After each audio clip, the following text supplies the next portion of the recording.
কি বললো রুমিন ফারহানা, এই কথাগুলো সবাই মনোযোগ দিয়ে শুনে যাবেন, খুব গুরুত্বপূর্ণ কথা, মনোযোগ দিয়ে শুনে যাবেন। একটা ফেসবুক ক্যাম্পেইন শুরু করলাম, অনেকে আবার এই সরকারকে ফেসবুকীয় সরকার বলে, মানে সরকার তার মনের কথা, বুকের ব্যথা সকল কিছুই ফেসবুকে প্রকাশ করে।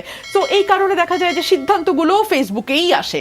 তো এই সরকারটিকে ফেসবুকীয় সরকার বললেও খুব ভুল হয় না। এই সরকার তার ক্ষমতায় থাকবার ইচ্ছা কিংবা সুপ্ত বাসনা কিংবা ধরুন যে কথা সে মুখে বলতে পারছে না গোপন প্রেমের মতো, কিন্তু যা প্রকাশ করার জন্য তার মন আকুলি বিকুলি করছে, তার জন্য কিন্তু সরকার সেই ফেসবুকের সাহায্য নেয়। আপনি কি আশঙ্কা করেন বা প্রত্যাশা করেন যে ভোটের তারিখও আমরা ফেসবুকের মাধ্যমে পেতে পারি এরকম? আমি আসছি। তো সেই সরকারটি একবার ধোয়া তুললো, 5 বছর দেখতে চাই, আজীবন দেখতে চাই, যতদিন ডক্টর মোহাম্মদ ইউনূস আছে ততদিন তিনি থাকবেন। একজন মৌলানা সাহেব ওয়াচ করতে গিয়ে এই কথাটিও বললেন যে তিনি আসলে ইউনূস নবীর মতোই একজন, যিনি আমাদের ত্রাণের জন্য, আমাদের জাতির ত্রাণকর্তা হিসেবে আবির্ভূত হয়েছেন। সো সকল কিছুই ফেসবুকে হয়, সকল ভিডিওই আমরা ফেসবুকে পাই।